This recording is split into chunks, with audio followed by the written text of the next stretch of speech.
Greetings, geeks. Welcome to episode 453 of Geeks in Space. I am Rob Commander Taco Malda, and I am today here in pretend low Earth orbit with two of the finest geeks you're ever going to meet. I got a Chris Devona. Oh, I'm one of the fine geeks? Thank you. Yeah, Rob Roseboom too. Hello. After the traditional 3 minutes of fiddling with audio and then 15 seconds of lag for poor Rob.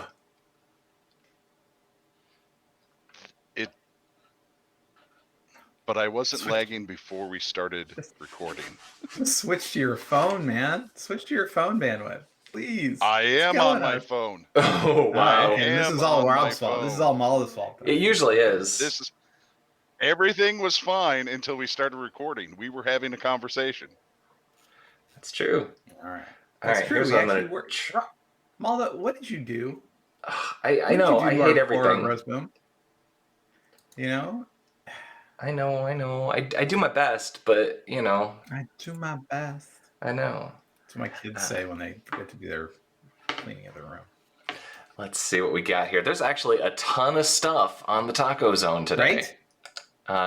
What's in the zone? Wild Bill Steely coming back to Microprose. He was, of course, the less important person in the history of Microprose.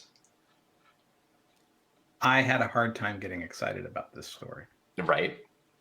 It was weird to me that it was like on the internet, because that to me is like, I don't know. It's like he was the not important guy there.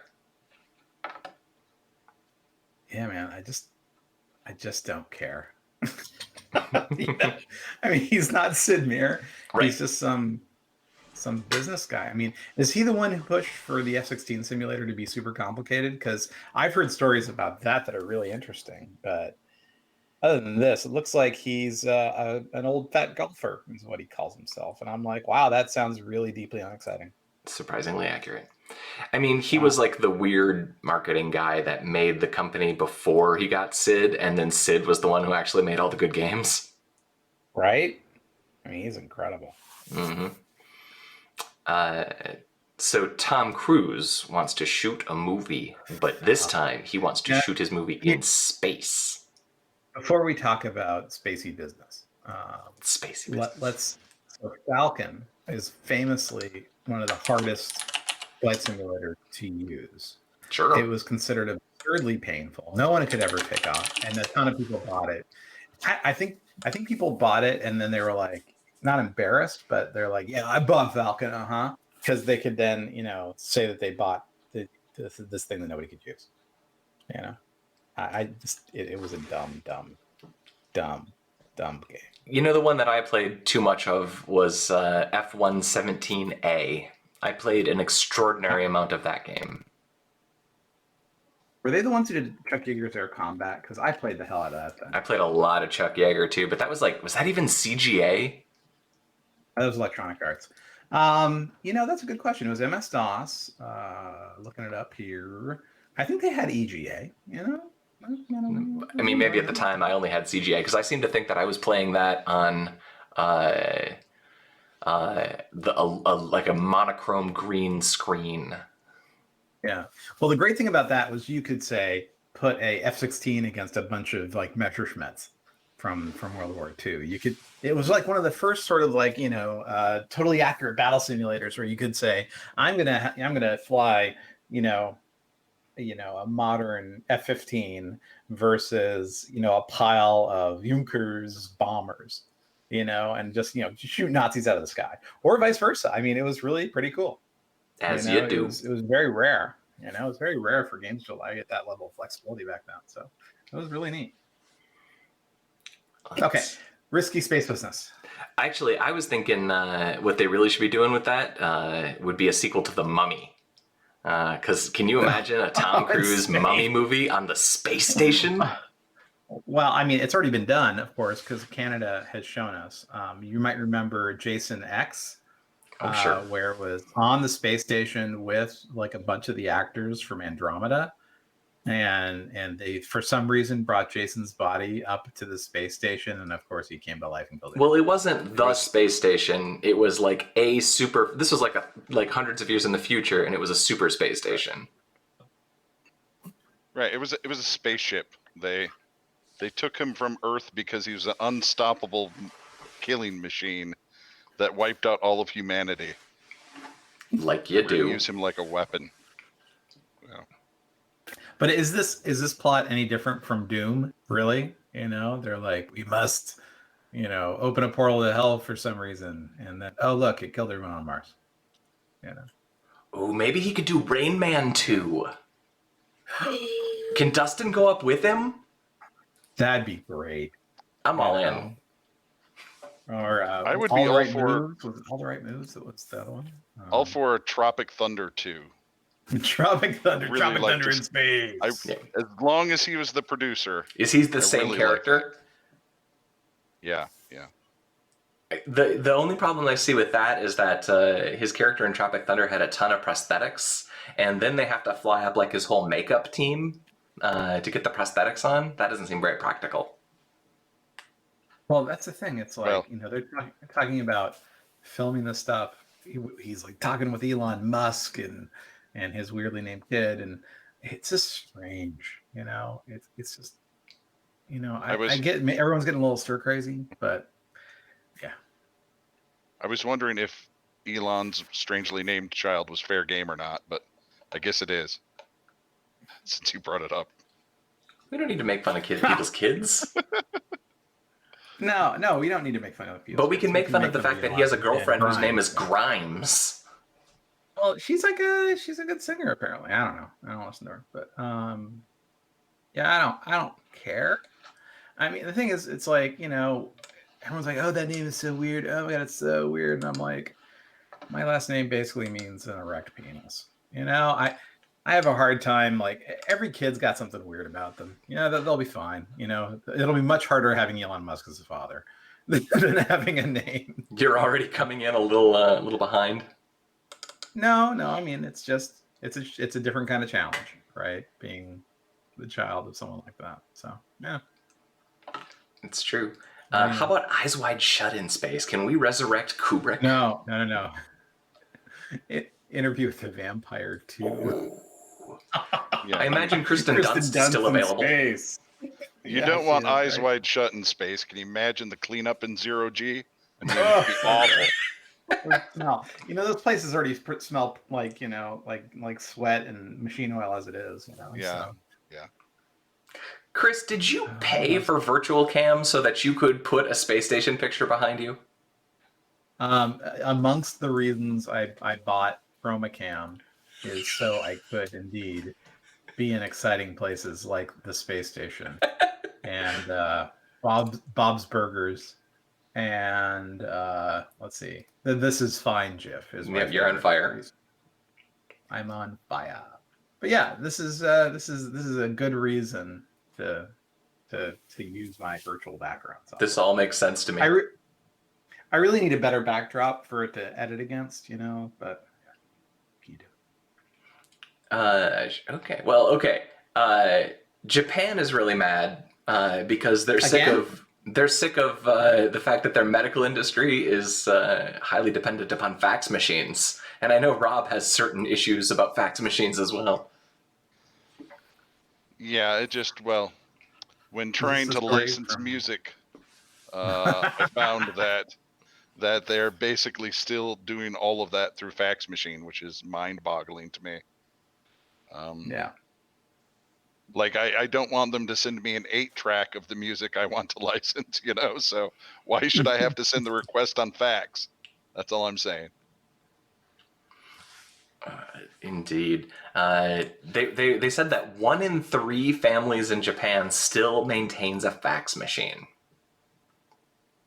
But why? Because of this shit. Because they live in the past. Yeah, Because they have a society that is so controlled by the elderly that change is borderline impossible in some ways. All right. I mean, we have Donald Trump, so I mean, what do you say? I mean, we also have a society so controlled by the elderly. The average age of a voter in the United States is what, 57? So yeah, I mean it's no different. So there's a cool picture, cool article about a Nintendo Switch laptop that Nate shared. It's actually a neat little hack, and the cool thing about it is that it boots straight up into a command line BASIC. So it is like having a computer in 1984. Oh, that's nice. Maybe we can fax from it. I hope so. Of course, you'd be faxing over Wi-Fi, which seems a little weird. Well, that's how most people probably are faxing in Japan. They're like faxing over Wi-Fi to a fax machine and vice versa. That's probably the other 2 out of 3. Online. What's that online fax service? There's been a few of them. They're all incredibly annoying to use. And they want you to like subscribe, and I was like, dude, I just want to send them one stupid fax to the one business that won't move out of the 1980s. Right. 55% of Americans want to continue working at home after we get this whole malware thing and this human malware thing out of the way. 45% are unemployed. Yeah, the other 45% are just any job because they're all gone now. Job. Have you seen that chart? I will work from the bottom of a volcano. Just give me a job. Yeah, it's rough. Now I've been working from home for quite a while now, so I'm kind of used to it. But it's interesting to see people sort of adapt. A lot of people hate it at first, and then slowly it grows on you. I don't know. I have to admit, after about 3 o'clock, after a day that starts at 8 in the morning, sitting in an 8x10 shed, as nice as this one is, yeah, it gets to me a little bit. 8x10 shed, you are in orbit. Although I have to say, sorry, an 8x10 orbital shed. You've, I have to point out though, you've been now in front of the exact same spot on the surface of the Earth for quite a while. You know, I don't need your editorializing. Fine. Yeah. Oh, I'm on the moon. Oh, you did good. it. That's nice. That's nice. See, so you get to tour the planet. You don't just work from home. You work from wherever you want to be, because wherever you are, there you are. You know, that's the thing that people who love virtual reality say.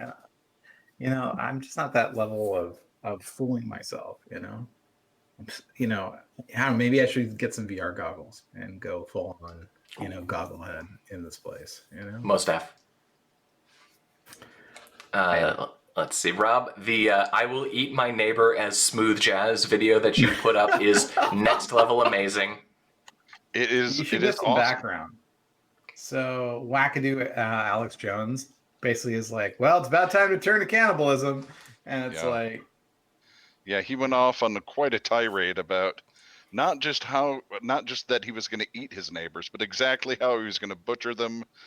That he would hang them up with chains and gut them and yada, yada, yada. Just really off the rails about how he was going to make sure his kids had a father, and the only way that was going to happen was if he ate his neighbors if things got bad. It wasn't his kids, his girls. His boys, apparently, they were getting the cannibal food. Well, are you they're starting men, they with can that? cannibalize on their own. Yeah, right. They can hunt for their own neighbors. It's true. It's a good video. It's on the Taco Zone for Jake. Anyway, and some genius put it to a sort of a nice jazz beat. It's really well done. Well done. It's weird for sure. Best cannibal anthem of the year. So we've been having all sorts of fun in Michigan with the protests. Fun. But the most recent one, which is kind of next level crazy to me, is they actually stormed the Capitol with guns and got onto the Senate floor and were yelling to open up the state with their guns on this loaded firearms on the state Senate floor. And the story that I put up there is that Michigan is now going to try to ban guns in the state capitol, which I'm sure is going to go just fine. But I just for jury duty, I had to go through a metal detector and couldn't even take in my phone, and that's for jury duty. How can like you get guns onto the Senate floor and yet jury duty? I can't even have a phone. Well, this is the joke, right? And if you go there, you go through a metal detector and all this other stuff, unless you have a sidearm. In which case they just say, "Okay, come on around." I'm like, "What?" So put your phone in your holster next to your 45 or whatever, and go to Michigan. That's the last. also, not to flame racial tensions or anything, but I'm sure it has nothing to do with those were all white people. Yeah. Storming the Capitol with guns, right? Wait a second. That Are would you have gone saying that there's the same way with racism? any other ethnicity. Yeah. Yeah. It's actually, I mean, there's a whole lot of really horrible racist things that are coming out of this, like the mask wearing things and the articles you're reading about, like, I'm a black dude, I can't wear a mask, I will be shot. And like, yeah, this is bad. Like, it's funny how this whole thing, funny is the wrong word, it's horrible how this is like shaking out every system, the healthcare industry, systemic racism, poverty. It's like it shakes every single thing, and it's like, oh crap, every single system we depend on has just like a rotten core. It's for sure showing the cracks in the system and where the flaws are, right? Yep. In every system. So I had a pair of articles that were very related, which is people are leaving California. Yeah, that's from like 2018 or whatever. That's a 2018 story, but it's been making the path, but I was a little bummed that Michigan isn't really showing up in the list, but I'm not at all surprised that Texas is. Texas. Yeah, it's 2018, man. This is like talking about, the medieval times at this point. Also, since this thing came out, we had new estimates in our population, and we increased to like 40 or 41 million people in California. But isn't that pretty much entirely because of your sanctuary cities? Oh, sure. Yeah, that's what it is. Uh-huh. Those aren't real Americans, Chris. Those aren't real. They're not people. Right. They just make sure that you all have food in the Midwest, in the winter. But we don't need to go there. They were born on the other side of an imaginary line that we put in the earth. Some of those lines were put there by Jesus, like the river parts. The Rio Grande. Yeah. Those are defied us from our Mexican friends. Is that what you're saying there, you jerk? Yeah, every system is made worse by this virus. Every system, we see its cracks. It's true. It's true. The story that was really interesting is the San Francisco residents are leaving at an unprecedented rate. The thing I need to tell everybody listening to this is San Francisco is a very difficult city to love and to live in.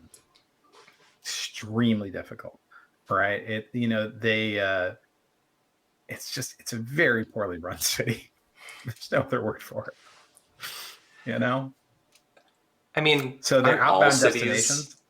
I want to see like those who just went to the South Bay, went to San Jose, went to Campbell, went to Fremont, went to Oakland, and left San Francisco. So they're just like, I'm done, I'm out. This place is basically covered in human feces. Smells terrible. City services are awful. The police are told they can't even remove a homeless person from your front stoop if they're blocking you. I mean, it's just like there's so many levels of dysfunction.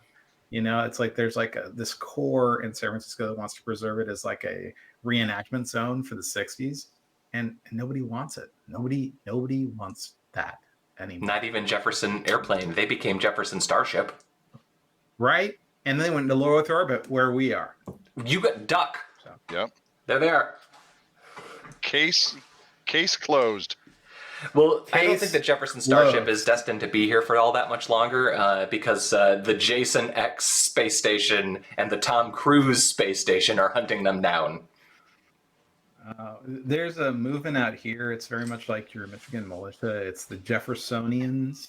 Yep. I don't know if you have those. Oh, yeah. You guys want to have your own state, your own country? Yeah. Well, I mean, so there's a couple of movements along those lines. There's one movement to break California into 5 states, right? And then there's a movement to combine basically Alaska all the way down to Baja and call that the great nation of Cascadia, right? And then there's the Jeffersonians who nobody knows what they were going on. Just involves guns and prepping and being mean to women, probably. So yeah, we have a lot of movements like that. Michigan Honestly, has sometimes I think it wouldn't be bad if we were North and South and Central California. It'd be okay. It would fix some of the representation issues in the federal government, and it'd be okay. We could do worse. That'll never happen as we long could as the use more electoral states. college is a going concern. Well, I guess, but I mean, I just think we could use more states. Like, man, let Puerto Rico be a state if they want to be a state. Guam, sure, why not? Why don't we merge? Let's merge with Mexico. I love Mexico. You want to solve all the problems with the border? Get rid of the border. Dude, I'm Commander Taco. I am all for merging with Mexico. I by all rights in this scenario, I already believe that I am fundamentally entitled to the ... TLD, but I also believe that I should fundamentally be entitled to all the tacos I can eat. Well, you'd be El Comandante Taco, right? I'm all in. Taco. Jason actually made a good point. Everybody that left Michigan already already did. Oh yeah, there's a lot of truth to that. I came back. I left for 3 years, 4 years. I came back. I like it here. I need to be in Discord, man, so I can see what Jason says. He says good stuff. I also put up another size comparison video, but this is all just Star Trek spaceships. Although it's a little dated. Is it just Star Trek? Or it was just because they had the Andromeda. It had a couple. No, this one was just Star Trek. No, they had other spaceships. The one that I shared to the Taco Zone was all Star Trek. I'm telling you, if you watch it, they have some non-Star Trek ships. Maybe it's all Roddenberry ships. Mm-hmm. I don't know. They didn't have the newer ships they didn't have ships that I wanted. Like I want the Millennium Falcon to absolutely fight a bird of prey. Metaballs has absolutely done every starship ever. Oh, I'm sure. He has a poster version of it. Yeah, so you can find this. I've seen it. This is just the Star Trek version of it. And they also did the cool thing where they put a few of them on real world things, so you could get your size comparison. How big is your Borg cube compared to your New York City kind of thing? Yeah, Buenos Aires, Berlin. Yeah, I love those things. I could watch those all day.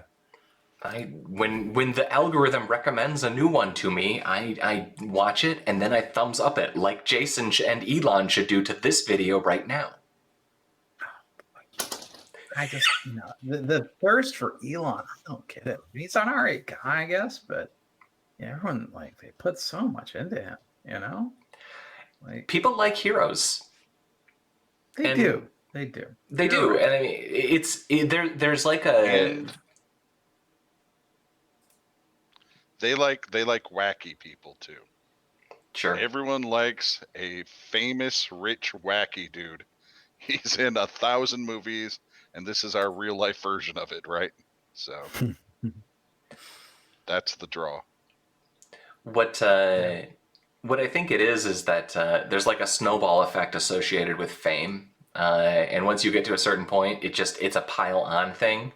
And people just it's like the Kardashians, right? They are famous for being famous because nobody remembers that they're essentially famous for being the girl who was related to OJ who had a sex tape. I think everyone remembers that. But...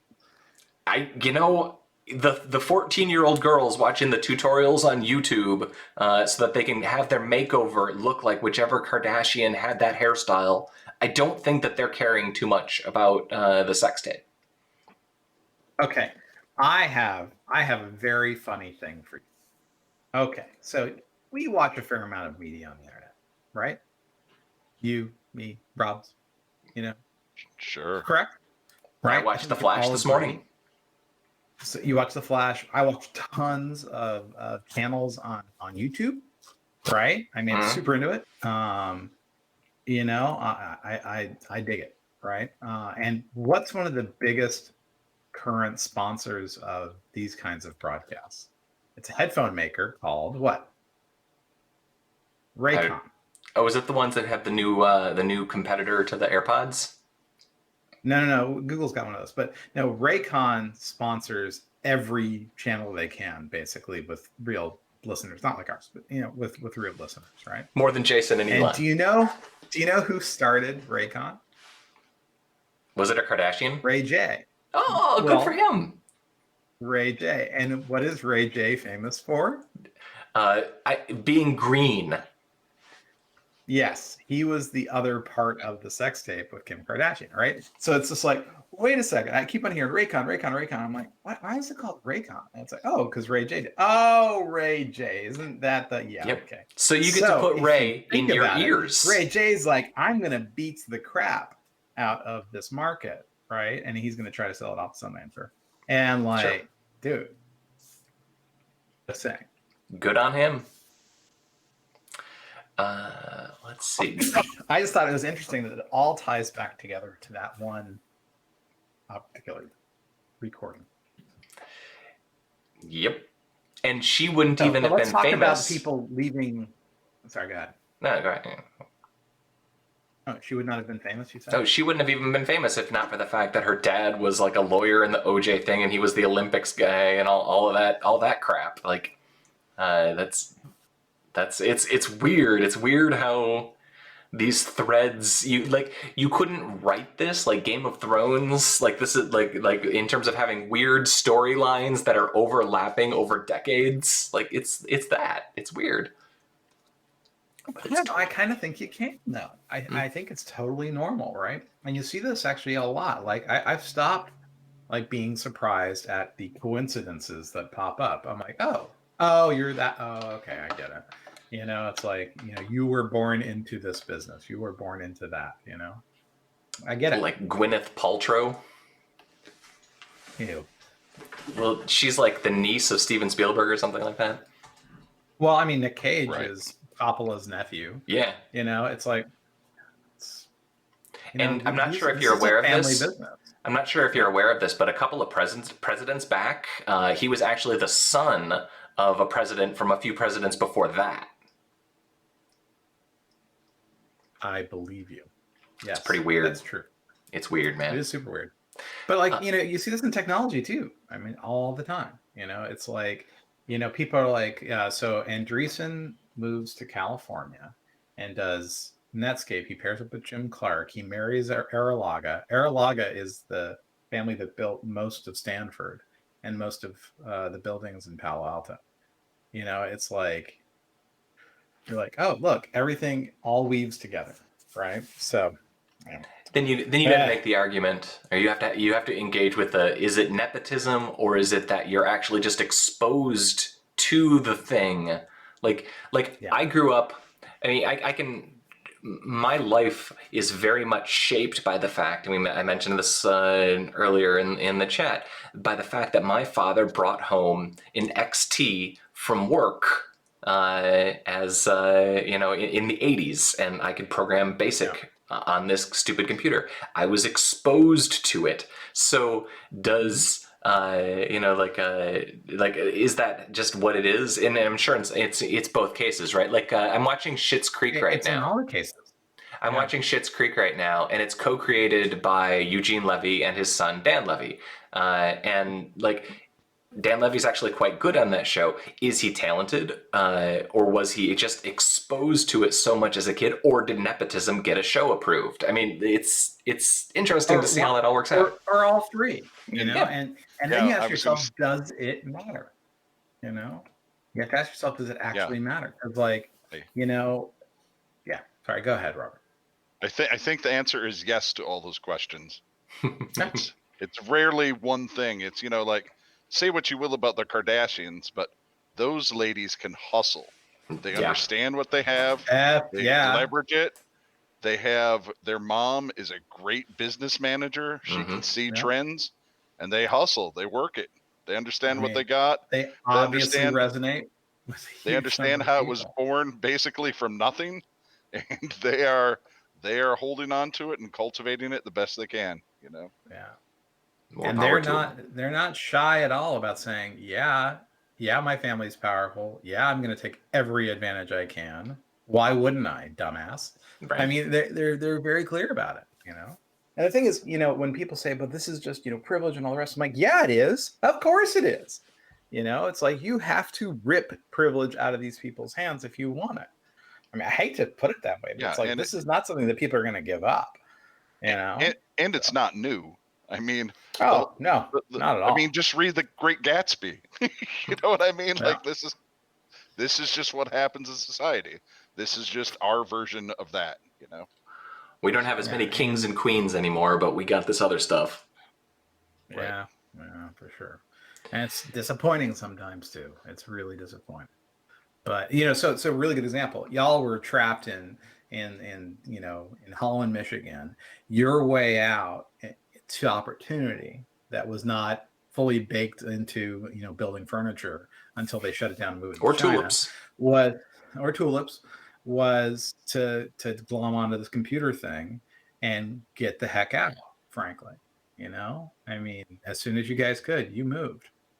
I mean, you lived in Holland for a while, but all right, man. We're at the 31-minute mark. Die there. Let's say our goodbyes, gentlemen. This has been episode 453 of Geeks in Space, Risky Space Business. I would like to thank Chris DeBona. Hey, you're welcome. I'm glad you guys made it out of Holland alive. That's true. Rob Roseboom. From the tough streets of Holland, I say goodbye. That's right.